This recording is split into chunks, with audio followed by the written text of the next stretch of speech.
नमस्कार दोस्तों, आज हम क्लास 12 मैथ का पोर्शन स्टार्ट करेंगे। और जो चैप्टर देखिए मैथ आपकी जो क्लास 12 की है वो दो पार्ट में है, फर्स्ट पार्ट और क्या सेकेंड पार्ट। जो हम मैथ यहाँ पर पढ़ाने जा रहे हैं वो हर्षरूप शर्मा की आपकी मैथ रहेगी, साथ में उसके एनसीईआरटी भी क्वेश्चन आपको कराए जाएंगे। ठीक है, तो आपका जो मैथ का पोर्शन चलने वाला है फर्स्ट पोर्शन रहेगा, फर्स्ट पार्ट आपका रहेगा। और फर्स्ट पार्ट में हम आपको रिलेशन एंड फंक्शन पढ़ाएंगे, जिसको संबंध और क्या कहते हैं, फलन कहते हैं। ठीक है, तो संबंध और फलन को थोड़ा सा समझने से पहले हम थोड़ा सा समुच्चय के बारे में आपको बता देते हैं कि समुच्चय क्या होता है, समुच्चय के प्रकार क्या होते हैं। और उसके बाद उसी में आपका आ जाता है भाग में समुच्चय के प्रकार, जिसे आपका रोस्टर फॉर्म हो जाता है, सेट बिल्डर फॉर्म हो जाता है। फिर उसके बाद आप रिक्त समुच्चय की बात करते हैं। इन सब प्रकारों को हम समझ के चलेंगे। ठीक है, तो उसके बाद ही हम जाके आपका चैप्टर स्टार्ट करते हैं। तो सबसे पहले थोड़ा सा बेसिक हम समझ लेते हैं, उसके बाद हम आपका चैप्टर लेके चलेंगे, रिलेशन एंड क्या होगा, फंक्शन होगा। ठीक है, तो एक क्लास आपकी जो होगी बहुत जोरदार होगा। ठीक है, तो अब हम क्लासों की ओर चलेंगे। ठीक है, सबसे पहले देखिएगा, अगर हम इन पे बात करते हैं, देखिए तो आपको देखिए सबसे पहले हम आपको बताएं कि आपका जो समुच्चय है, समुच्चय क्या होता है। देखिएगा, तो अगर हम समुच्चय की बात करें, जिसको हम सेट्स कहते हैं, ठीक है, तो यहाँ पर अगर हम समुच्चय लिखें, ये आपका जो सेट्स, जिसको हम क्या कहते हैं, समुच्चय कहा जाता है, ये आपका समुच्चय होगा। ठीक, समुच्चय।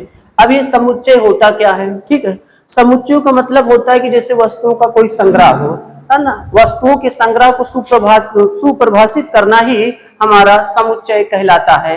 वेल डिफाइंड करना ही हमारा क्या कहलाता है, समुच्चय कहलाता है। ठीक है, तो वस्तुओं को सुपरिभाषित करना हमारा समुच्चय कहलाता है। या हम ऐसे समझ सकते हैं कि समुच्चय क्या होता है। समुच्चय जैसे आप यहाँ पर देख सकते हैं, धन पूर्णांकों का जैसे समुच्चय हो जाए, या सम पूर्णांकों का समुच्चय हो जाए, या पूर्णांकों का समुच्चय हो जाता है, तो उसी को हम सेट्स के नाम के समुच्चय के नाम से जानते हैं। या तो देखिए, जैसे आपने देखा कि समुच्चय में जैसे कोई अंगूर के गुच्छे होते हैं, संतरों का ढेर होता है, ताश की गड्डियों का ढेर होता है, तो जहां पर कोई चीज समूह में अगर आता है तो वही चीज हमारा क्या होता है, समुच्चय होता है। ठीक है, समुच्चय होता है।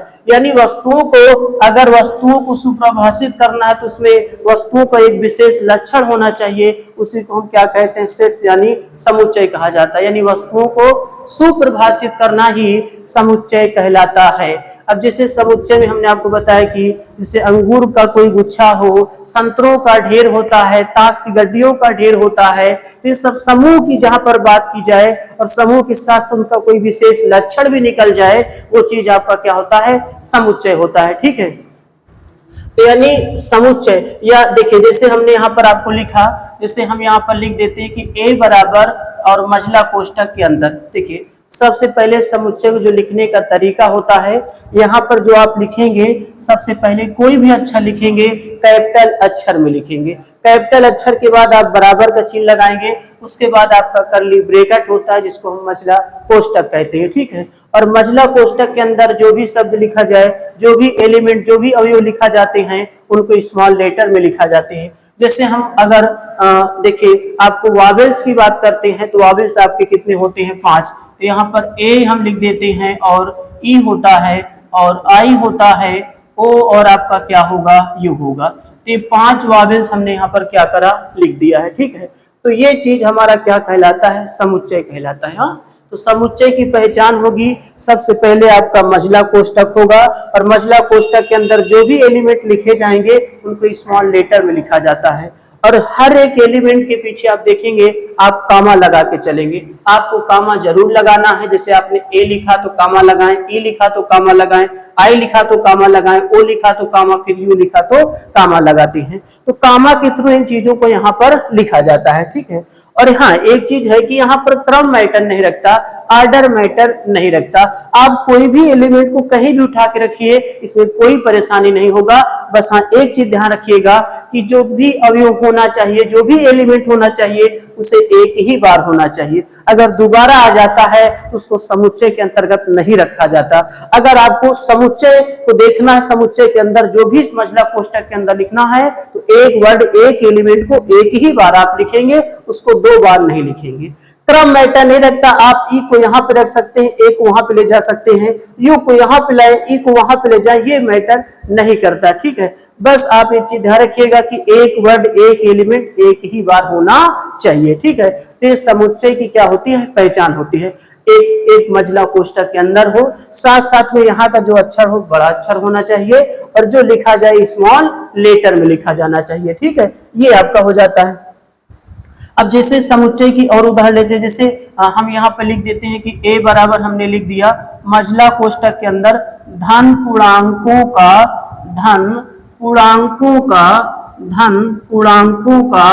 समुच्चय, धन पूर्णांकों का समुच्चय। तो ये हमारा हो जाता है, ये भी हमारा एक समुच्चय हो जाएगा। ठीक है, इसको हम धन पूर्णांकों का समुच्चय, ये भी एक तरीके का हमारा समुच्चय ही हो जाता है। ठीक है, तो ये समुच्चय के क्या होते हैं, उदाहरण होते हैं। अब अगर हम बात करें कि समुच्चय के भाग कितने होते हैं, समुच्चय के प्रकार कितने होते हैं, तो अगर सेट्स की हम बात करें समुच्चय के प्रकार, तो देखिएगा अगर हम समुच्चय के भाग को अगर हम बांटने की कोशिश करें, देखिए अगर हम सेट्स की बात करें, समुच्चय को बांटने की बात करते हैं, तो एक आपका आ जाता है, देखेंगे रोस्टर, आप देखेंगे रोस्टर या टेबुलर फॉर्म होता है, रोस्टर या टेबुलर फॉर्म होता है। और एक भाग की अगर मैं बात करूं, तो एक भाग आपका हो जाता है सेट बिल्डर फॉर्म हो जाता है, सेट बिल्डर फॉर्म। ठीक है, सेट बिल्डर फॉर्म, इसको हम हिंदी में कहते हैं गुण विधि या समुच्चय, इसको निर्माण विधि कहा जाता है, समुच्चय निर्माण विधि। ठीक है, कहा जाता है। तो आप देखिएगा सेट्स को अगर हम समुच्चय को बांटे तो दो भाग में बांटा जाता है। एक सेट बिल्डर फॉर्म हो जाता है जिसको गुण विधि या समुच्चय निर्माण विधि के नाम से जाना जाता है।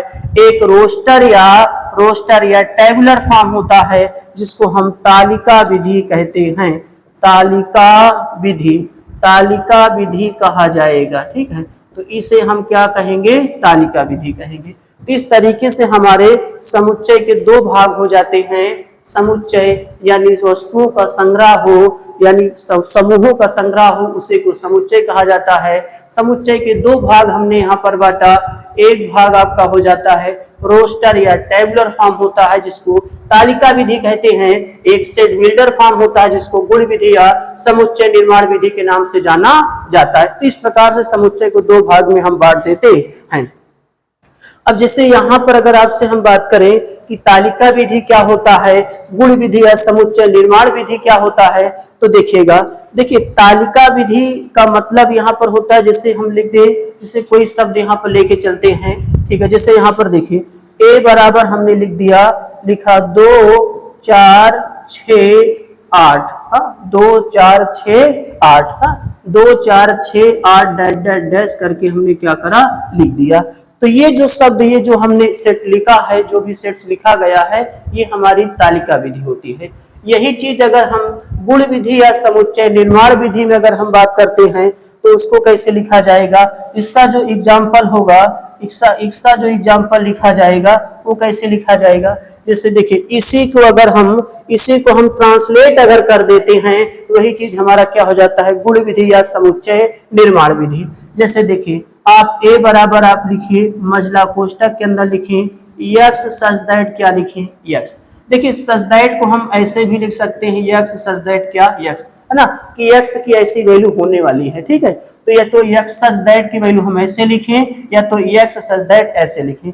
यक्स सच दैट यक्स सम संख्या, यहाँ पर हमने क्या लिखा, सम संख्या है। ठीक, ये बात हो जाती है। तो ए बराबर यक्स सच दैट यक्स सम संख्या है, सम संख्या, ये आपकी सम संख्या हो जाती है। ठीक, देखिए अगर यहाँ पर हम बात करें, देखिए तो यहाँ पर यक्स सच दैट यक्स सम संख्या है। ठीक, तो यहाँ पर हम ऐसे समझेंगे, समुच्चय दो प्रकार के होते हैं। एक आपका देखा जाए तो रोस्टर या टेबुलर फॉर्म होता है जिसको तालिका विधि कहा जाता है। सेट बिल्डर फॉर्म होता है जिसको गुण विधि या समुच्चय निर्माण विधि के नाम से जाना जाता है। ठीक है, तो अगर यहाँ पर हम तालिका विधि की बात करें, जैसे आप देखेंगे कि आपको बुक पढ़ाया जाता है, इंग्लिश का बुक पढ़ाया जाता है, तो इंग्लिश की बुक जो आपकी पूरी लिखी होती है तो आप देखेंगे पूरा इंग्लिश टू इंग्लिश लिखा होता है। तो वो चीज आप इसको समझिए कि वो आपका जो होता है पूरा वो आपका गुण विधि या समुच्चय निर्माण विधि होता है। तो जब टीचर इसको ट्रांसलेट करके हिंदी में आपको बताता है कि हाँ इसका अर्थ ऐसा होता है, तो उस चीज को हम क्या कहेंगे, तालिका विधि कहा जाता है। ठीक है, तो हिंदी में जो ट्रांसलेट करके आपको चीजें बताई जाती हैं उसको हम तालिका विधि कहेंगे, और उसी को जब इंग्लिश में ट्रांसलेट करके या हिंदी को इंग्लिश में ट्रांस करके बताया जाता है तो वो चीज आपका क्या कहलाता है, वो आपका गुण विधि या समुच्चय निर्माण विधि के नाम से जाना जाता है। ठीक है, तो इसको हम गुण विधि या समुच्चय निर्माण विधि के नाम से जानेंगे। तो इस समुच्चय के दो प्रकार हो जाते हैं। ठीक, तो चलिए आगे थोड़ा सा बताएंगे कि समुच्चय के तो प्रकार यहाँ पर बता दिया, साथ साथ में अगर आगे चले तो आगे यहाँ पर एक समुच्चय का और प्रकार आपको मिलेगा। जैसे आप देखेंगे यहाँ पर इसका नाम होता है रिक्त समुच्चय। ठीक है, रिक्त समुच्चय, ये आपका रिक्त समुच्चय होगा, जिसको हम देखेगा हम नल सेट के नाम से भी जानेंगे, नल सेट के नाम से जानेंगे, साथ साथ में वाइड सेट के नाम से जानेंगे, साथ साथ में जीरो सेट के नाम से भी जानेंगे इसको, जीरो सेट। ठीक है, null set, void set, zero set, साथ साथ में एम्प्टी सेट के नाम से भी इसको जाना जाता है, एम्प्टी सेट के नाम से भी इसको जाना जाता है। तो ये आपके रिक्त समुच्चय होते हैं, इसको null set, void set, zero set, empty set के नाम से भी जाना जाता है। ठीक है, तो अगर हम आपको बताएं कि रिक्त समुच्चय है क्या, तो रिक्त समुच्चय का मतलब होता है जिसमें कोई एलिमेंट ना हो, उसे आप क्या कहेंगे, रिक्त समुच्चय कहा जाता है, उसे रिक्त समुच्चय कहा जाता है। जैसे अगर हम यहाँ पर बात करें, अच्छा सबसे पहले बताएं कि इसे हम जो व्यक्त करते हैं तो इसे हम फाई या मझला कोष्टक से व्यक्त करते हैं। ठीक है, तो जो व्यक्त करने का तरीका होता है रिक्त समुच्चय को फाई या मझला कोष्टक से व्यक्त करते हैं। ठीक है, तो फाई लिखा हो या मझला कोष्टक लिखा हो उसे आप क्या कहेंगे, रिक्त समुच्चय कहेंगे। कभी कभी देखिए लोग नहीं समझ पाते, क्या होता है जैसे मझला कोष्टक हो और मझला कोष्टक के अंदर फाई को लिख दिया जाता है तो कहते हैं रिक्त समुच्चय है। ये सरासर आपका क्या होता है, गलत होता है, रिक्त समुच्चय नहीं बल्कि सिंगलटन सेट होता है जिसको हम एकल समुच्चय कहते हैं। ठीक है, तो अगर मझला कोष्टक के अंदर फाई भी अगर आ जाता है तो चीज आपका क्या कहलाता है, एकल समुच्चय कहलाएगा, ये रिक्त समुच्चय नहीं होता। ठीक है, तो यहाँ से इसको हम हटा देते हैं, तो ऐसे हम इसको जानकारी में रखेंगे। ठीक है, तो आपने देखा कि रिक्त समुच्चय को हम फाई या मझला कोष्टक से व्यक्त करते हैं। अब जैसे एक एग्जांपल के तौर पे अगर हम बताएं तो जैसे a बराबर यहाँ पर मझला कोष्टक लिखा x such that x square बराबर मैंने क्या लिखा, 4 लिखा। अब यहाँ पर हम ये कहते हैं कि x जो है विषम संख्या है, विषम संख्या है, विषम संख्या है, ये आप यहाँ पे लिखेंगे। ठीक है, तो यहाँ पर आपने देखा कि x such that x square बराबर कितना है, 4, x क्या है, विषम संख्या है। अब आप कहेंगे कि मझला कोष्टक के अंदर आप देखा कि आपने पूरा वर्ड भी लिख दिया है और आप कह रहे हैं कि इसके अंदर कोई एलिमेंट नहीं होना चाहिए। तो हाँ, आपको ये बताना चाहते हैं कि हमने शब्द तो वर्ड तो लिखा है लेकिन कारण क्या है कि इसका कोई अर्थ नहीं, अर्थहीन है, इसका कोई अर्थ नहीं होता। अब जैसे यहाँ पर देखिए हम आपको समझाना चाहेंगे, x को मैंने विषम संख्या माना है। अब आप बताइए अगर हम कोई विषम संख्या यहाँ पे रखते हैं, जैसे आप विषम संख्या, अब आपको पता है कि सम की अगर पहचान तो 0, 2, 4, 6 और क्या होता है 8, ये सम की पहचान, 1, 3, 5, 7 और क्या 9। तो अगर अंत में अगर 0, 2, 4, 6, 8 दिख जाए तो सम होता है, 1, 3, 5, 7, 9 दिख जाए तो क्या होता है, विषम होता है। तो भाई साहब यहाँ पर आप ये देखना चाहेंगे कि अगर हम x के स्थान पे कोई विषम संख्या रखेंगे और अगर विषम संख्या रखेंगे तो आप बताएंगे अगर मैं 1 रखूंगा तो 1 का स्क्वायर 1 होता है, अगर 3 रखूंगा तो 3 का स्क्वायर 9 होता है, अगर हमें 5 रखूंगा तो 5 का स्क्वायर कितना होता है, 25। तो क्या कभी 4 आएगा, तो कभी 4 नहीं आ सकता। ठीक है, तो यहाँ पर इसलिए इसका कोई अर्थ नहीं है, भले ही लिखा है लेकिन इसका कोई अर्थ नहीं होता, ठीक है। तो इसलिए ऐसे शब्द जो आपके लिखे होते हैं उसको हम क्या कहते हैं, रिक्त समुच्चय कहा जाता है, ठीक है। तो आगे दिखाते हैं, थोड़ा सा और टाइप के बारे में हम आपको बताएंगे। देखिए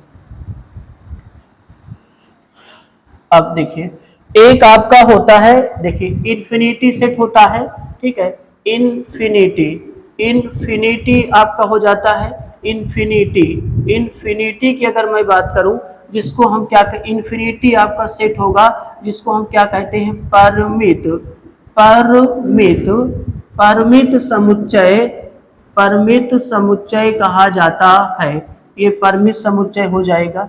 अब परिमित समुच्चय क्या होता है, तो परिमित समुच्चय होता है कि जिसकी कोई एक शुरुआत भी और साथ साथ भी उसका अंत होना चाहिए, उसे हम क्या कहते हैं, परिमित समुच्चय। जैसे आपने देखा कि, हाँ जैसे आपने देखा कि यहाँ पर देखा, जैसे a बराबर मैंने लिख दिया 1 2 3 4 5 6 7 8 9 और कितना 10 लिख दिया। तो इसका देखिए एक शुरू भी है, साथ साथ में इसका क्या है, अंत है। इसको हम क्या कहते हैं, परिमित समुच्चय कहा जाता है। तो परिमित समुच्चय की पहचान होती है कि जिसका कोई एक शुरू भी हो और साथ साथ में उसका अंत भी होना चाहिए, तो उसे क्या कहते हैं, परिमित समुच्चय कहा जाएगा, ठीक है। यहीं पर अगर हम अपरिमित समुच्चय की बात करें कि अपरिमित समुच्चय क्या होता है, तो अपरिमित समुच्चय की अगर हम बात करें कि अपरिमित समुच्चय आप किसे कहेंगे, जिसको हम देखिए इन्फिनिटी सेट हो जाता है, ठीक है। और आपका देखिए ये फाइनाइट, देखिए सॉरी, ये आपका यहाँ पर जो रहेगा ये फाइनाइट सेट आपका रहेगा, ठीक है। इसको हम फाइनाइट सेट कहेंगे। और ये आपका क्या हो जाता है, इन्फिनिटी, इन्फिनिटी सेट हो जाता है, जिसको हम अपरिमित समुच्चय कहते हैं। अपरिमित समुच्चय में क्या होता है कि शुरू तो होता है लेकिन उसका अंत नहीं होता, तो ऐसे समुच्चय को हम क्या कहते हैं, अपरिमित समुच्चय कहा जाता है। जैसे अगर यहाँ पे लिखा जाए तो a बराबर हमने लिख दिया, 1 लिखा, 2 लिखा, 3 लिखा, 4 लिखा, 5, फिर dash dash dash dash dash dash करते हम चले गए। जब डैश डैश करते हम चले जाते हैं तो शुरू तो मिला लेकिन अंत नहीं मिला। तो ऐसे समुच्चय अगर आपको कहीं पर दिख जाते हैं तो ऐसे समुच्चय को आप क्या कहेंगे, अपरिमित समुच्चय, इन्फिनिटी सेट कहा जाता है। इसको फाइनाइट सेट कहा जाता है और इसको इन्फिनिटी सेट कहा जाता है। इस तरीके से हम परिमित समुच्चय और अपरिमित समुच्चय के बारे में जानकारी लेते हैं, ठीक है। जैसे थोड़ा सा आगे देखिए, जैसे अगर आपको बताना चाहें, देखिए यहाँ पे अब जैसे ये तो आपका परिमित समुच्चय हो जाता है, फिर अपरिमित समुच्चय हो जाता है। अब यहाँ पर थोड़ा सा हम उप समुच्चय की बात करते हैं कि सबसेट क्या होता है, ठीक है।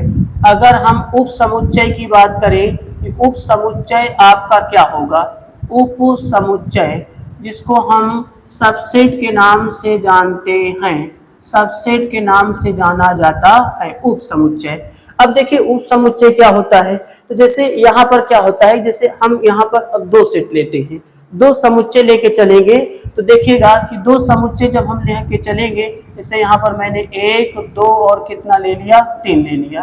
और यहाँ पर b बराबर मैंने जब लिया तो हमने लिखा कि 1 2 3 4 और कितना लिखा, 5 लिखा।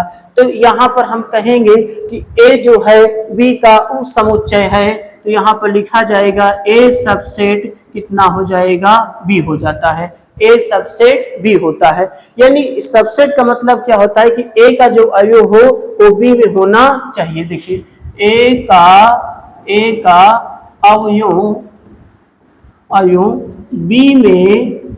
में होना चाहिए, b में होना चाहिए, तो उसी को आप क्या कहते हैं, उप समुच्चय कहते हैं। उप समुच्चय को हम सबसेट इस तरीके से व्यक्त करते हैं तो अभी हो जाता है कि a सबसेट क्या होता है, b होता है, ठीक है।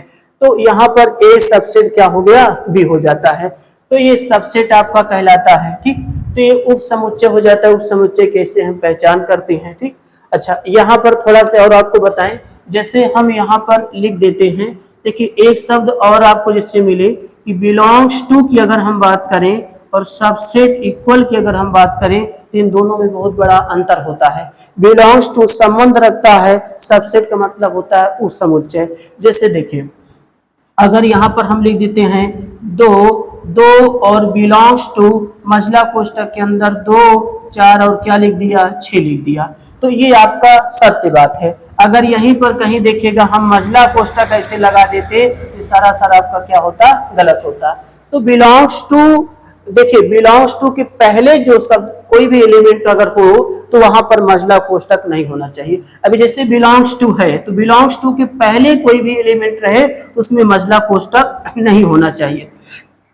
तो अगर यहाँ बिलोंग्स टू के पहले है तो इसमें मझला कोष्टक नहीं होना चाहिए, इसलिए क्या होता है गलत। तो इस तरीके से इसको जो लिखा जाता है 2 लिखेंगे और बिलोंग्स टू लिखेंगे और यहाँ पर 2 4 और क्या लिखेंगे 6 लिखा जाएगा। 2 4 और कितना 6, तभी आपका सही हो जाएगा। ठीक है।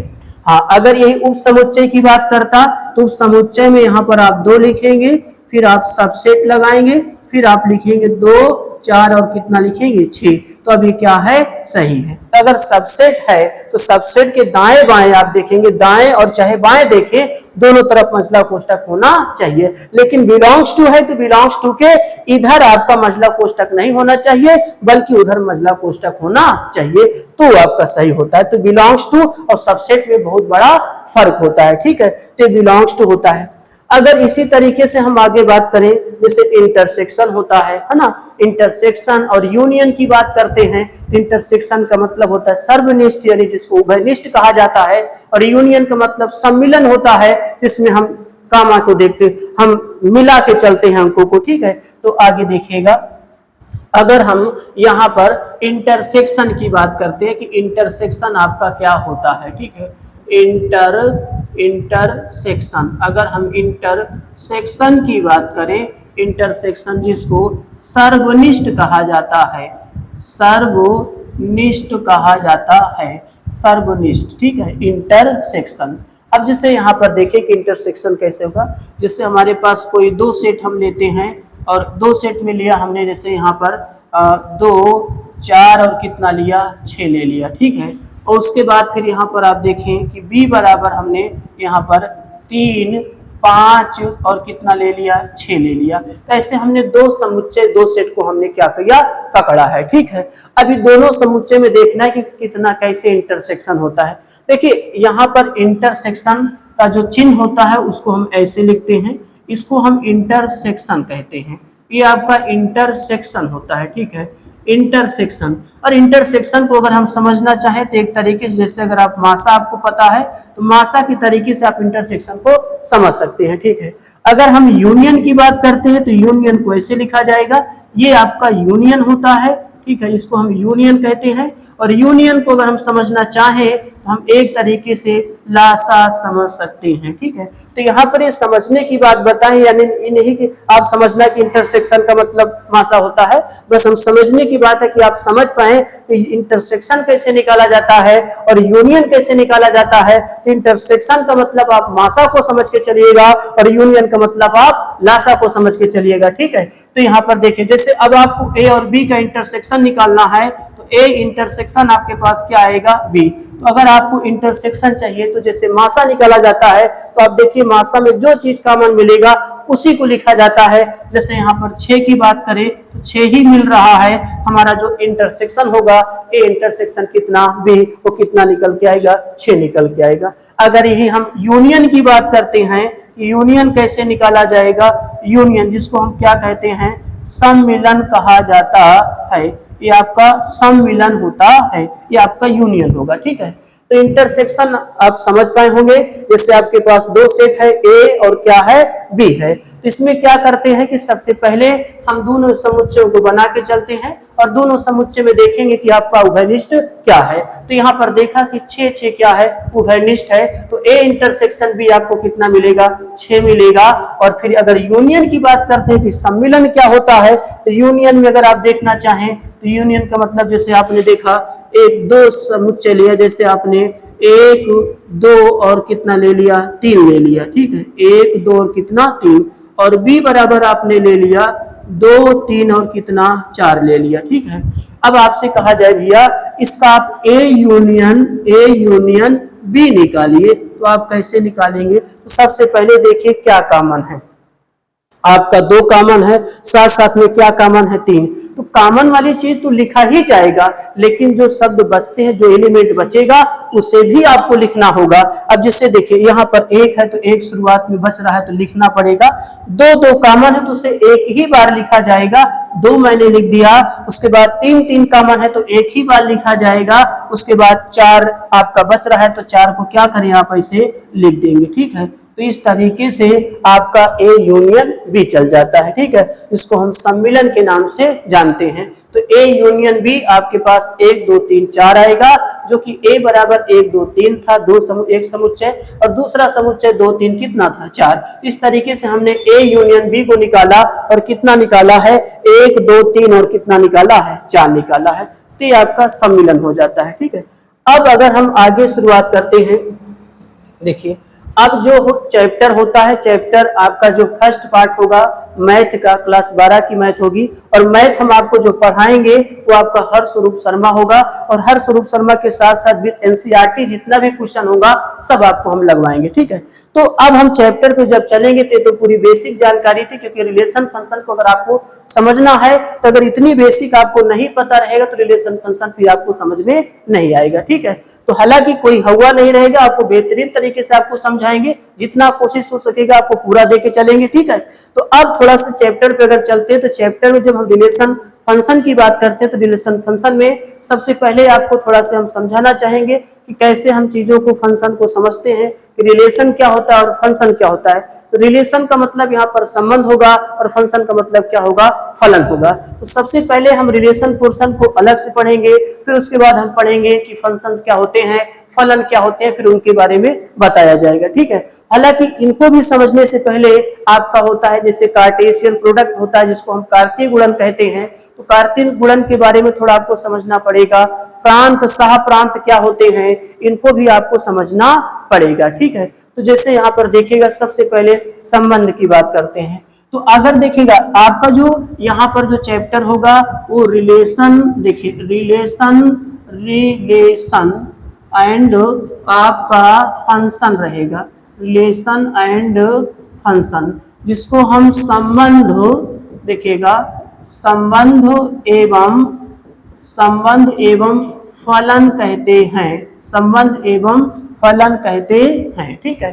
तो रिलेशन एंड फंक्शन जिसको संबंध एवं फलन के नाम से जाना जाता है, ठीक है। तो हम सबसे पहले आपका संबंध पोर्शन लेके चलेंगे, उसके बाद फिर फलन को आपको अलग से समझाएंगे, ठीक है।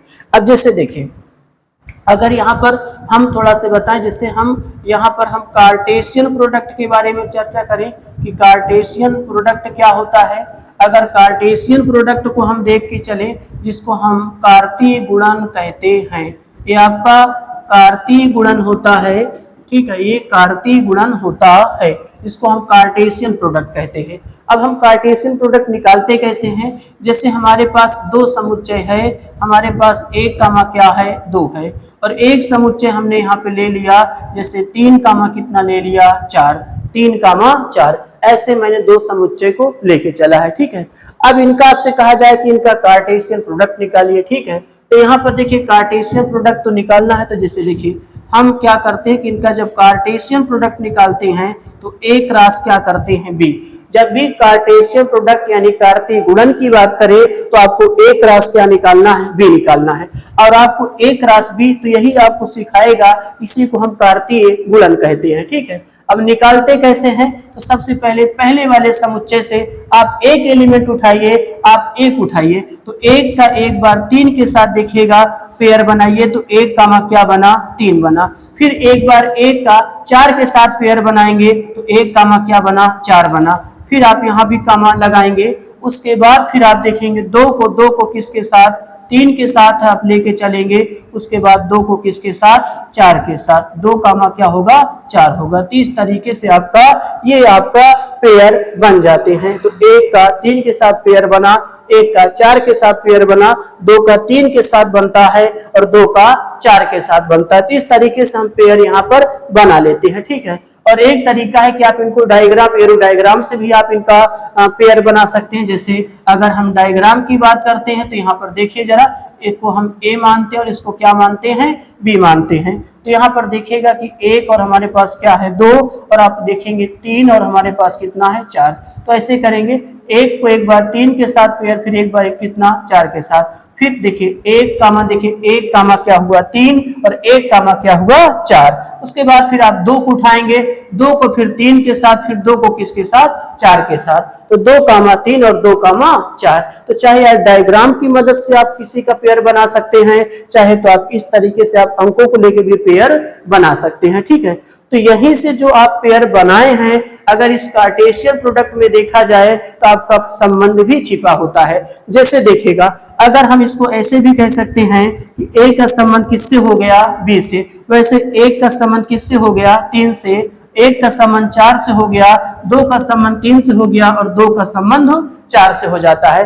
तो यानी बिना कार्टेशियन प्रोडक्ट के, बिना कार्तीय गुणन के आप यहाँ पर संबंध भी नहीं बता सकते। तो यहाँ पर अगर आपको संबंध बताना था, हमने देखा कि 2 सेट हमारे पास दिए थे, 2 समुच्चय दिए थे। पहले उनका मैंने क्रॉस प्रोडक्ट निकाला, उसका कार्टेशियन प्रोडक्ट निकाला, एक क्रॉस क्या निकाला, बी। तो एक का 3 के साथ, एक का 4 के साथ, 2 का 3 के साथ, 2 का किसके साथ, 4 के साथ। तो यहाँ संबंध भी हमें पता चल जाता है, ठीक है। तो इस तरीके से हम उनका कार्तीय गुणन निकाल सकते हैं। तो अगर कोई भी समुच्चय दिया रहे, चाहे 3 सेट दिया हो, चाहे 2 समुच्चय दिया हो, स्वयं एक ही समुच्चय दिया होगा, तो सेल्फ प्रोडक्ट आप करके, सेल्फ प्रोडक्ट स्वयं का क्रॉस करके आप उनका कार्तीय गुणन निकाल सकते हैं, ठीक है। तो इस तरीके से हम कार्टेशियन प्रोडक्ट यानी कार्तीय गुणन को क्या करते हैं, निकालते हैं, ठीक है। तो अब हम आपको बताएंगे कि हमारा संबंध कैसा होता है। देखिए संबंध क्या होता है, जैसे एक माँ बाप का संबंध होता है, एक आप देखेंगे एक माँ बाप का तो संबंध हो ही जाता है, ठीक है।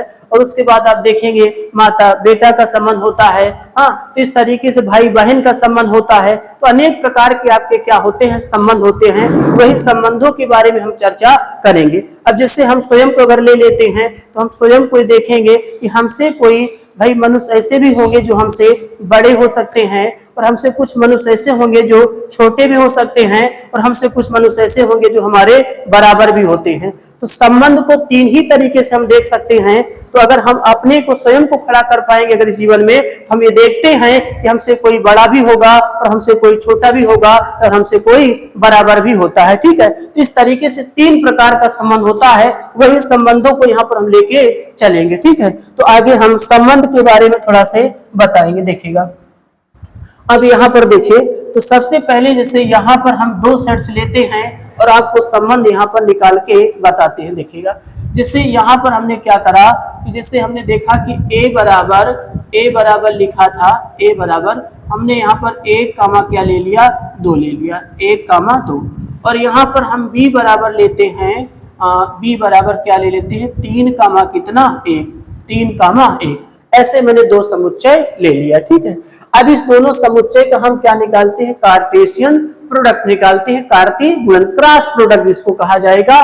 तो अगर हम देखेंगे, अगर हम a क्रॉस b का, अगर हम a क्रॉस b का कार्टेशियन प्रोडक्ट निकालते हैं, तो आपको पता है 1 का किसके साथ होगा, 3 के साथ होगा। तो 1 कामा क्या होगा, 3 हो जाता है, ठीक है। उसके बाद देखेंगे, अब 1 को 1 के साथ उठाएंगे तो 1 कामा क्या होगा, 1 होगा। उसके बाद देखेंगे 2 का किसके साथ हो जाएगा, 3 के साथ हो जाएगा। 2 कामा क्या हो जाएगा, 3। और उसके बाद 2 का किसके साथ हो जाएगा, 1 के साथ, हाँ। तो 2 का किसके साथ हो जाएगा, 1 के साथ। इस तरीके से हमने इनका क्या निकाल लिया, कार्टेशियन प्रोडक्ट निकाल लिया, कार्तीय गुणन। तो देखिए हम सबसे पहले एक एलिमेंट उठाएंगे, 1 का 3 के साथ होगा, फिर 1 का 1 के साथ होता है, फिर 2 का 3 के साथ पेयर बनाएंगे, फिर 2 का 1 के साथ पेयर बनाते हैं, ठीक है। तो हमारा कार्टेशियन प्रोडक्ट क्रॉस प्रोडक्ट निकल जाता है, ठीक है। अब जैसे यहाँ पर आपको समझाएं, जैसे देखिए पहला अगर हम आपको समझाएं तो यहाँ पर हम लिखते हैं a बराबर, और लिखा x सदैट x comma x greater क्या लिखा, y लिखा, x ग्रेटर क्या लिखा, y। तो x ग्रेटर यहाँ पर y लिखा गया है। तो इसका मतलब है कि x की वैल्यू y से क्या है, बड़ा है। अगर x की वैल्यू क्या है, y से बड़ा है, तो उस दौरान आप क्या करेंगे, अब आपको कहा जाए कि भैया ये देखिए a बराबर मसला कोष्टक के अंदर, और मसला कोष्टक के अंदर जो आपका लिखा गया है, देखिए मसला कोष्टक के अंदर x such that x comma x greater क्या है, y है। इसका मतलब x की वैल्यू y से क्या है, बड़ा है। तो अब ये देखना है। और साथ साथ में आपको बता दें कि यहाँ पर एक चीज ध्यान रखिएगा कि ये आपको बता दें कामा कि x कामा y जो बिलोंग्स करेगा, या x कामा y जो बिलोंग करेगा वो a कामा किससे करता है, b से करता है। ठीक है, ये बात आपको बताना पड़ता है कि x और y जिससे बिलोंग करेगा वो किससे करेगा, a कामा b से। लेकिन आपको जो बताना वो किसके तौर पे बताना है, x ग्रेटर क्या y पे बताना है। तो देखिएगा, हालांकि ये जो लिखा गया है इस चीज को हम क्या कहते हैं, सेट बिल्डर फॉर्म कहा जाता है, इसको समुच्चय निर्माण विधि कहा जाता है।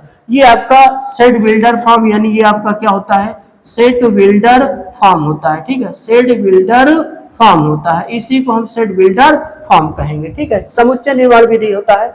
अब इसी को हम ट्रांसलेट करके जब सीखते हैं तो हम ये देखेंगे कि x की वैल्यू y से क्या हो, बड़ा हो। अब इसमें आप देखिए जितना भी आपने पेयर बनाया वो देखिए कि x का मान y से बड़ा होना चाहिए। तो आपको बता दें कि x और ये क्या है, y, ये x और क्या है, y, ये x और क्या है, y, और ये x और क्या है, y। इसमें देखिए कि x की वैल्यू y से बड़ा होना चाहिए। तो यहाँ पर देखिए कि 1 का मान 3 से छोटा है, नहीं गलत है, 1 कामा 1 बराबर की बात नहीं है, 2 कामा 3 छोटा है, 2 कामा क्या लेंगे, 1 लेंगे, 2 कामा आपके पास क्या होगा, 1 होगा। तो इस तरीके से पहले समुच्चय को हमने देखा कि x की वैल्यू y से क्या था, बड़ा था। अगर x की वैल्यू y से बड़ा था तो इस तरीके से हम देख सकते कि जब x की वैल्यू y से बड़ा होता है तो यहाँ पर हमने देखा कि 2 कामा कितना आया, 1 आया।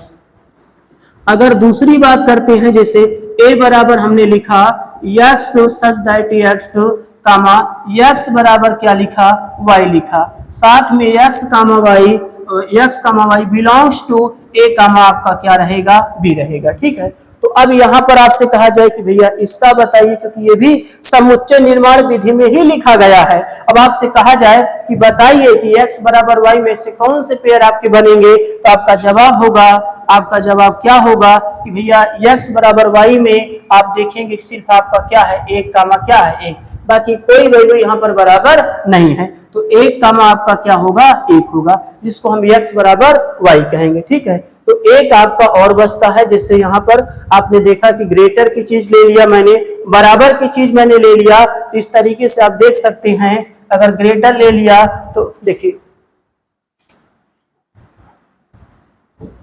ग्रेटर, अगर यहाँ पर देखें तो क्या करते हैं, जैसे एक आपका और बन जाएगा, जैसे तीसरा संबंध कैसा होगा, a बराबर आपके पास क्या रहेगा, x such that x comma x is less than क्या होगा, y, और x कामा y जो बिलोंग करेगा वो a कामा किससे करेगा, b से करेगा। ठीक है, x कामा y जो बिलोंग करेगा a कामा b से करता है। ठीक है, तो अब हम करते क्या है, जैसे देखिए अब वहां पर अगर हम चलेंगे, देखिएगा अगर हम पीछे चलते हैं तो यहाँ पर देखिए कि x की वैल्यू y से छोटा कौन है, 1 कामा 3 और 2 कामा 3, क्योंकि x का मान y से भी छोटा है और x का मान y ये भी छोटा है। ठीक है, तो आपके पास यहाँ पर 2 पेयर बन जाएंगे, 1 कामा 3 और 2 कामा क्या 3।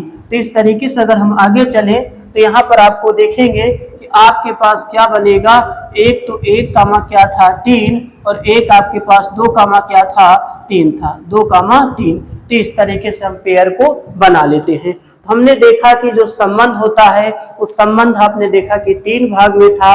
संबंध जैसे मैंने कहा स्वयं के अगर मैं पाता हूँ तो स्वयं में देखेंगे कि जैसे हमसे कुछ इंसान होंगे, कुछ क्या बहुत सारे इंसान हैं, हमसे बड़े भी होंगे और हमसे कुछ इंसान छोटे होते हैं और हमसे कुछ होंगे जो हमारे बराबर भी होते हैं। तो संबंध को हमने देखा कि 3 कैटेगरी में मैंने बांटा, एक तो देखा बराबर को, एक देखा बड़ा को और एक देखा क्या छोट को। ऐसे हम संबंध को समझते हैं। ठीक है, तो इस तरीके से हमारा क्या हो जाता है, संबंध हो जाता है।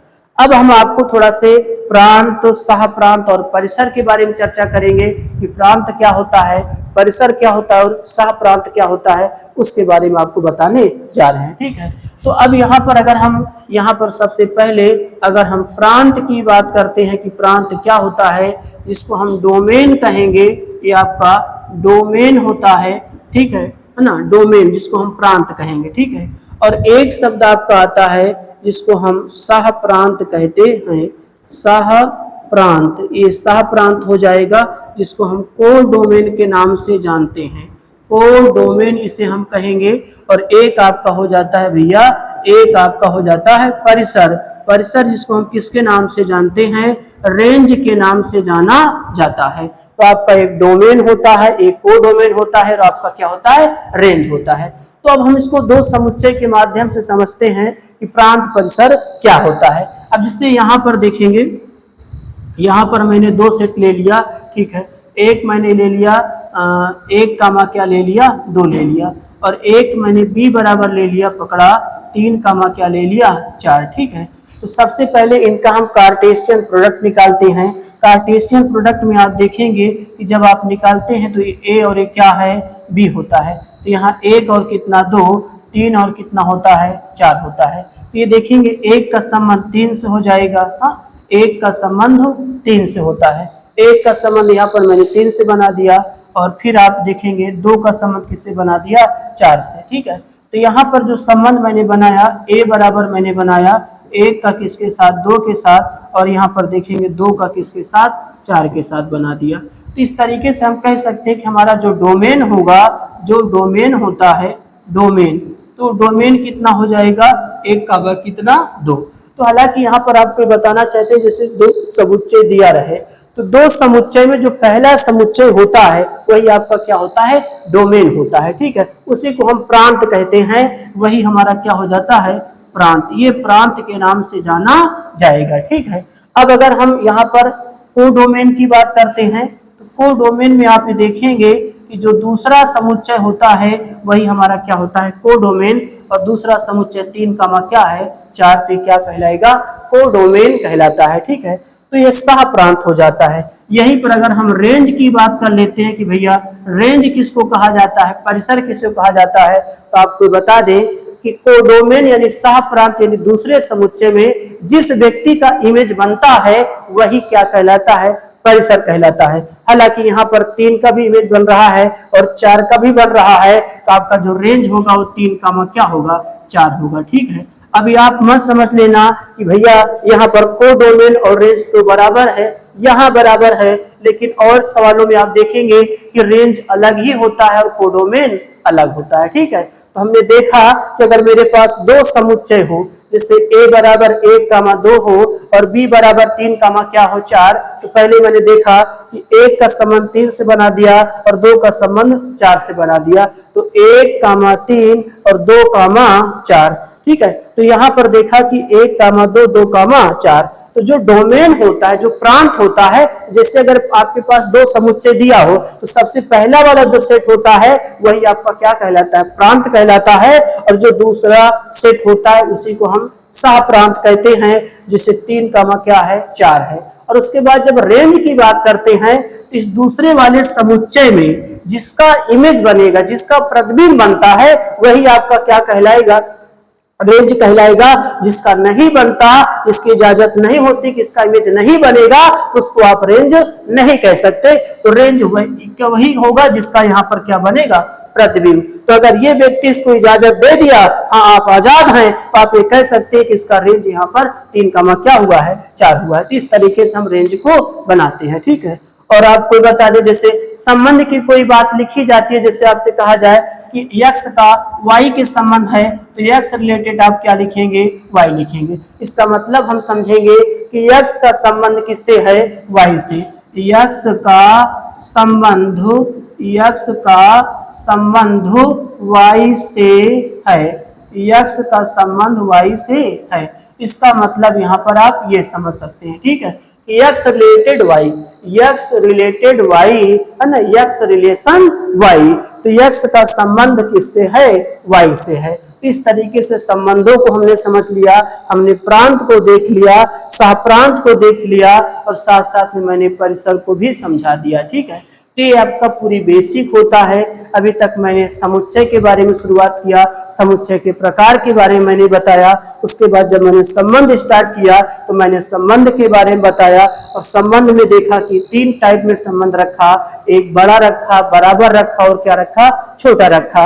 उसके बाद हर एक को मैंने सेट बिल्डर के फॉर्म में, मैंने रोस्टर के फॉर्म में उनको हमने डिफाइन करके बताया और साथ साथ में मैंने फिर देखा कि मैंने 2 समुच्चय लिया, उनका प्रांत हो, सह प्रांत हो, परिसर हो, मैंने उनको भी बताया। ठीक है, तो यहाँ पर प्रांत सह प्रांत में मैंने देखा कि सेट ए आपका प्रांत था, सेट बी आपका क्या होता है, सह प्रांत होता है और सह प्रांत में जिसका इमेज बनता है, यानी ये सह प्रांत है, जिसका इमेज बनेगा उसी को आप क्या कहते हैं, उसी को आप क्या कहेंगे, रेंज के नाम से जानते हैं। ठीक है, तो अब हम देखेंगे जो आपकी प्रश्नावली होगी 1.1, तो उस पर स्टार्ट करते हैं कि क्या है प्रश्नावली, उसी पे हम चर्चा करेंगे। ठीक है, देखिए सबसे पहले हम देखेंगे प्रश्नावली 1A देखेंगे। तो प्रश्नावली 1A ये आपका हरस्वरूप शर्मा है, हरस्वरूप शर्मा की हमने पूरे सवाल को उठाया है, साथ साथ में एनसीईआरटी का भी इसमें सवाल इंक्लूड किया गया है। एग्जाम के दृष्टिकोण से जितना सिलेबस अगर कवर, देखिए सिलेबस जितना कटा होगा उसको हम नहीं लेके चलेंगे, जितना सिलेबस के अंतर्गत आपका रहेगा वही पोर्शन हम आपको पढ़ाते चलेंगे। ठीक है, तो सबसे पहले देखिएगा कि प्रश्नावली 1A है।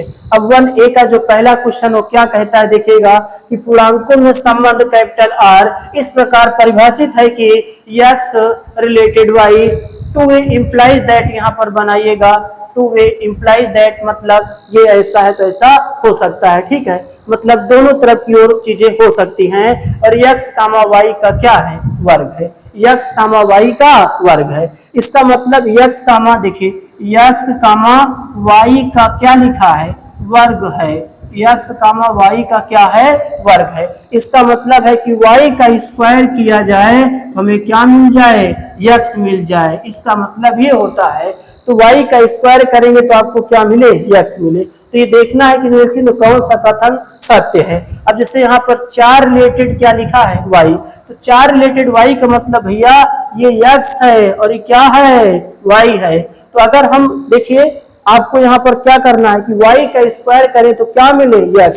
तो बताइए 2 का स्क्वायर करें तो क्या मिले, 4। इसका मतलब ये क्या है, सही है, क्योंकि y का स्क्वायर 2 का स्क्वायर किया तो क्या मिला, 4। आप बताइए अगर आप 4 का स्क्वायर करते हैं तो ये गलत है। ठीक है, ये आपका गलत है। तो यहाँ पर अगर आप 4 का स्क्वायर करेंगे तो 16 आता है, -2 सरासर क्या है, गलत है। और यहाँ पर जैसे 3 रिलेटेड कितना है, 9, तो आप 9 का स्क्वायर करेंगे तो कभी 3 आएगा, 9 का वर्ग।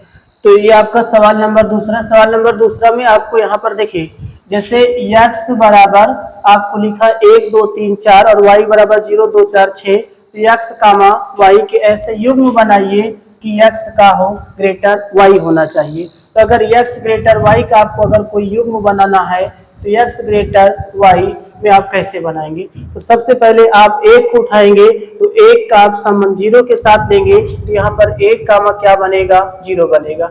उसके बाद देखिएगा 1 का और के साथ नहीं बन सकता, क्योंकि फिर 1 आपका और के साथ देखेंगे तो छोटा हो जाएगा।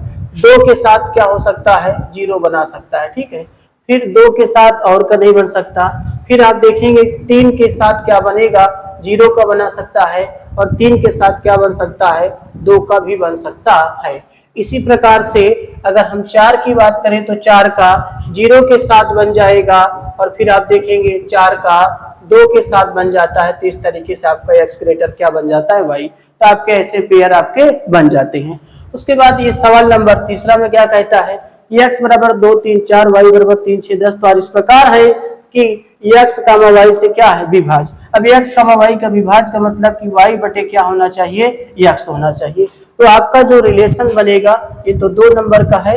अगर 3 नंबर क्वेश्चन में आपका जो रिलेशन बनाना है वो रिलेशन कैसे होना चाहिए कि यानी y की ऐसी वैल्यू ले कि x से भाग करे तो क्या हो, कट जाना चाहिए। अब जैसे यहाँ पर 2,3 की बात करें तो यहाँ पर आप 3/2 करेंगे तो ये आपका क्या होगा, नहीं कटेगा, इसलिए इसको हम नहीं लेके चलेंगे। ठीक है, ये आपका गलत हो जाएगा, इसे हम क्या करते हैं, हटा देते हैं। तो अगर हम 2 का 6 के साथ लेंगे, जैसे 2 कामा हमने यहाँ पर क्या लिया, 6 लिया, तभी x और ये क्या है, y। तो अगर देखेंगे तो 6/2 और भाग करेंगे तो कितना आएगा, 3 आता है। ठीक है, इस तरीके से ये चीजें आपकी कट जाएंगी। तो यहाँ पर जो आप पेयर बनाते हैं वो आपका पेयर कितना बनेगा, 2 कामा क्या बनेगा, 6 बनेगा। उसके बाद आप देखेंगे 2 का 7 के साथ नहीं, 2 का 10 के साथ हो जाएगा। तो 2 का किसके साथ, 10 के साथ। 3 का 3 के साथ हो जाएगा, 3 कामा कितना हो जाएगा, 3। और उसके बाद 3 का किसके साथ, 6 के साथ हो जाएगा, बाकी औरों के साथ नहीं बन पाएगा। अब अगर 4 की बात करें तो 4 किसी के साथ नहीं होगा। 5 की बात करें तो 5 कामा कितना बनेगा, 10। तो 5 कामा 10। इस तरीके से हमने एक रिलेशन का पेयर क्या किया, बना दिया। ठीक है। अब सवाल नंबर 4 में क्या कहता है कि x बिलोंग टू 2 4 6 8 और y बिलोंग टू 1 2 3 4। तो x कामा y के ऐसे क्रमित युग्मों का ज्ञात करें कि x कामा y का गुणनखंड होना चाहिए। तो अगर यहाँ पर अगर आप देखेंगे चौथे क्वेश्चन में, तो आपका जो रिलेशन बनाया जाता है वो रिलेशन आपका क्या बनेगा, यहाँ पर देखिए कि x y का गुणनखंड होना चाहिए और साथ साथ में x ग्रेटर क्या होना चाहिए, y। तो यहाँ पर जैसे आपने देखा कि 2 कामा क्या होगा, 1 होगा। बाकी देखिए 2 कामा 2 भी हो सकता है, लेकिन यहाँ पर क्या है कि शर्त है कि x का मान y से बड़ा होना चाहिए, इसलिए हम 2 कामा 2 नहीं लेंगे। ठीक है। और उसके बाद फिर 3 4 का नहीं हो सकता। अब अगर हम 4 की बात करें तो 4 कामा क्या हो जाएगा, 1। तो 4 कामा कितना, 1 लेंगे और 4 कामा कितना लेंगे, 2 लेते हैं। आगे चलेंगे तो 6 कामा क्या बन जाएगा, 1 बन जाता है और 6 कामा 2 बन जाएगा और 6 कामा कितना बन जाएगा, 3 बन जाता है। और अब हम बात करेंगे 6 का 4 के साथ। देखिए 6 के 4 के साथ कोई फैक्टर नहीं बन पाएगा, तो 8 का किसके साथ, 8 का 1 के साथ बन जाएगा और 8 का 2 के साथ बन जाएगा और 8 का किसके साथ, 4 के साथ बन जाएगा। तो इस तरीके से हम इनका पेयर भी, एक रिलेशन भी आपको बना देते हैं। तो ये आपका सवाल चौथा हो जाता है। ठीक है। तो चौथे में x कामा y का फैक्टर बताना था, x कामा y का फैक्टर हमने क्या करा, बता दिया। ठीक है। अब आगे चलते हैं। जब आगे चलेंगे तो देखिएगा, जब आगे सवालों पे हम चलते हैं, तो जब आगे सवालों पे आप जब चलेंगे, देखिए इनको किस तरीके से आप बताएंगे। तो यहाँ पर देखिए तो करते क्या, जैसे देखिए निम्नलिखित बिंदुओं को समुच्चयों को चित्र खींचे। तो x कामा y और x ग्रेटर क्या होना चाहिए, 0। तो अगर हम चित्र की बात करते हैं तो देखिएगा, तो हम यहाँ पर देखिएगा ग्राफ जब लेते हैं तो ये आपका देखिए, यहाँ आपका निर्देशांक ज्यामिति पे रखा जाए तो x और क्या होता है, x डैश और y और क्या होता है, y डैश। ये आपकी मूल बिंदु होता है और इसके 0 कामा क्या होते हैं, 0 बिंदु होते हैं। तो मूल बिंदु से अगर आप इधर चलेंगे दाएं तरफ तो धनात्मक दिशा मिलता है, इधर चलेंगे तो आपको ऋणात्मक, ऊपर जाएंगे तो धनात्मक, नीचे आएंगे तो आपको ऋणात्मक। तो यहाँ से अगर हम देखें तो आपको 1 मिलेगा, ये 2 मिलेगा, 3 और ये आपका 4 और ये आपका कितना, 5। इधर तो -1 आपका मिलेगा और ये -2 और ये -3, ये +1 और ये आपका +2 और ये +3 और ये +4। ये आपका कितना हो जाएगा, 1 और आपका 2 और ये आपका 3 और आपका कितना होगा, 4। तो आपको क्या कहता है कि x की जो वैल्यू हो 0 से बड़ा होना चाहिए। तो x की जो वैल्यू है वो 0 से बड़ा होना चाहिए। इसी पे आपका क्या बन जाएगा, एक ग्राफ बन जाता है। ठीक है। x ग्रेटर क्या है, 0 है। ठीक। अब यहाँ पर देखिए x इज लेस देन 0 कहता है। अगर x इज लेस देन की 0 की बात करता है, जब आप ग्राफ बनाएंगे तब की कहाँ करेंगे, इधर आप करेंगे, तो 0 से क्या हो जाएगा, छोटा हो जाता है। ठीक है। तो x देखिए ग्रेटर क्या हो जाएगा, 0। इस तरीके से इनका आप ग्राफ यहाँ पर बना सकते हैं। ठीक है। अब जैसे आपका सवाल नंबर 6 में देखेंगे कि वास्तविक संख्याओं में एक संबंध कैपिटल R इस प्रकार परिभाषित है कि x रिलेटेड y, तो 2x + 3y बराबर कितना है, 4। अब आपको यहाँ पर जैसे 0 रिलेटेड कितना है, y, तो हम इसे x मानेंगे और इसे क्या मानेंगे, y, और यहाँ पे रखेंगे। अगर संतुष्ट होता है तो वही सही होगा, अन्यथा वो क्या होगा, गलत होगा। जैसे यहाँ पर आप रखेंगे तो 2 गुणे 0 प्लस में 3 गुणे आपके पास 1 बराबर कितना, 4। तो आपका 0 + 3 और बराबर कितना, 4। तो 3 बराबर 4 डजन नॉट मैटर बिलोंग नहीं करेगा, तो ये बात क्या होगी, गलत हो जाता है। अगर यहीं पर हम बात करें कि 1 रिलेटेड कितना है, 2/3, तो अगर इसको यहाँ पे रखें तो देखिए 2 गुणे कितना, 1 और प्लस में आप देखेंगे 3 गुणे आपके पास 2/3 और बराबर कितना होगा, 4। इससे कट जाएगा 2 2 4 बराबर कितना आएगा, 4। तो ये आपका क्या होगा, सही हो जाता है। ठीक है। इस तरीके से पहला पार्ट आपका गलत होगा और दूसरा पार्ट आपका क्या हो जाएगा, सही हो जाता है। ठीक है, अब यहाँ पर देखिए, तो आपका सवाल था कि 2x प्लस में कितना 3y बराबर कितना हो 4। तो आप देखिए, इसे x मानेंगे, इसे क्या मानेंगे, y। तो यहाँ पे रखेंगे 2 गुणे 0 और प्लस में 3 गुणे आप 4 बटा कितना 3 बराबर 4। 3 से 3 कटेगा तो 4 बराबर कितना आएगा 4, क्योंकि यहाँ पर 0 तो 0 4 प्लस 4 ही आएगा। आपका ये भी क्या होगा, सही हो जाएगा। अब ऐसे अब 4/3 दिखेगा, अगर हम 2 इंटू 4/3 और प्लस 3 गुणे आपका 0 और बराबर कितना होगा 4 होगा। तो बताए भाई, ये तो 2 चौका कितना 8/3 बराबर 4, ये भी बराबर नहीं है, तो ये भी आपका क्या होगा, गलत हो जाएगा। अब 1/2 और 1 की बात करें तो यहाँ पर देखिएगा कि अगर आप देखें 2 गुणे 1/2 और प्लस में आपके पास 3 गुणे 1 और बराबर कितना आएगा 4, कट जाएगा तो 1 प्लस 3 बराबर कितना 4, तो 4 बराबर कितना आएगा 4। तो ये आपका ऑप्शन चौथा भी क्या होगा, पांचवा भी आपका पांचवा यानी छठवा भी आपका क्या होगा, सही हो जाएगा। ठीक है, इस तरीके से। अब आगे सवालों पे देखेंगे, तो सवाल नंबर 7वां क्या है कि x बराबर 2 4 6 9 और y बिलोंग्स टू 4 6 8 17 27 54 हो तो x कामा y होना चाहिए। x कामा y के ऐसे क्रमित युग्म को ज्ञात करो कि x कामा y का गुणनखंड हो और साथ में x का मान y से छोटा होना चाहिए। तो x का मान y से छोटा होना चाहिए और साथ साथ में उसका फैक्टर भी होना चाहिए। ठीक है, तो अब यहाँ पर हम फैक्टरों की बात करते हैं। तो इसी तरीके से हमने आपको 7वां सवाल हमने आपको बताया है, तो सॉरी इससे पहले एक सवाल आपको बताया है, तो 7वें सवाल को आप कोशिश करके देखिएगा, लगाइएगा और फिर कमेंट के माध्यम से इसका आप उत्तर हमें बताइएगा। उसके बाद आप नहीं होता तो आप फिर आप कमेंट के माध्यम से हमें पूछिएगा, हम इस सवाल को क्या करेंगे, बताएंगे। ठीक है, उसके बाद यहाँ पर अगर 8वें की बात करते हैं, 2 3 4 5 और कितना 6, तो ये आपको दे रखा है 2 3 4 5 और 6।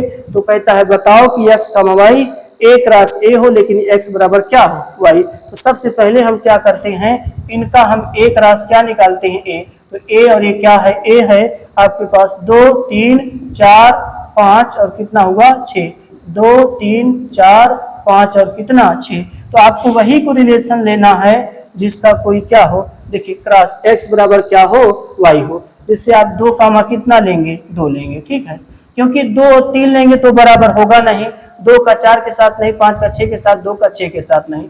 अब आप 3 का किसके साथ ले लेंगे, 3 के साथ। ठीक है भाई, 3 को उठाएंगे, 3 का 2 के साथ बराबर हो ही नहीं सकता, तो 3 का 3 के साथ लें। अब आप फिर इससे 4 का किसके साथ, 4 के साथ लें और फिर 5 का किसके साथ, 5 के साथ आप लें और उसके बाद 6 का किसके साथ, 6 के साथ आप लेते हैं। तो ऐसे आपका आर पता यहाँ से चल जाता है किस तरीके से आर को हम निकालेंगे। साथ साथ में यहाँ पर एक और आपको दूसरा पार्ट में दिया है, ये तो आपका पहला पार्ट हो जाता है। और दूसरा पार्ट में आपसे क्या कहता है कि x ग्रेटर क्या होना चाहिए y, x की वैल्यू y से क्या होना चाहिए बड़ा।